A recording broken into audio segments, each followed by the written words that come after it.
நிறைய வீடியோ நான் பார்த்துட்டேன். நிறைய பேர் ஓன் வாய்ஸ் போடுற அப்படிம்பாங்க. உங்களோட ஐடியில் நீங்கள் போடக்கூடிய வாய்ஸ் எல்லாமே உங்கள் வாய்ஸ் தானே? புதுசாக யாராச்சும் வந்து பேசுகிறாங்களா அப்படிங்கிற ஒரு மைண்ட் வாய்ஸ் யோசித்து பாருங்களேன்.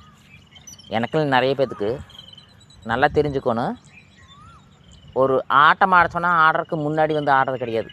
ஒரு சிலர் ஆடுவாங்க, அது எல்லா பக்கமும் நடக்காது. ஒரு கேமை வந்து பண்ண சொன்னால் முன்னாடி வந்து பண்ணுறது கிடையாது. ஏன்னா நம்ம இருக்கிற எல்லாருமே தயக்கப்பட்டு தான் இருக்கிறாங்க. கிட்டத்தட்ட 195% தயக்கி தான் பண்ணுறாங்க. 5% வெளியே வந்து பண்ணுறாங்க. அந்த வெளியே வந்து பண்ணுறாங்களே வீடியோ போடுறீங்க.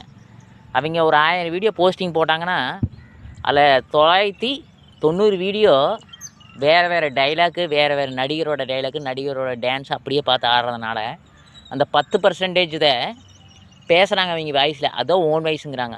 எப்பவுமே உங்களோட வாய்ஸில் பேசுங்க. அப்போ தான்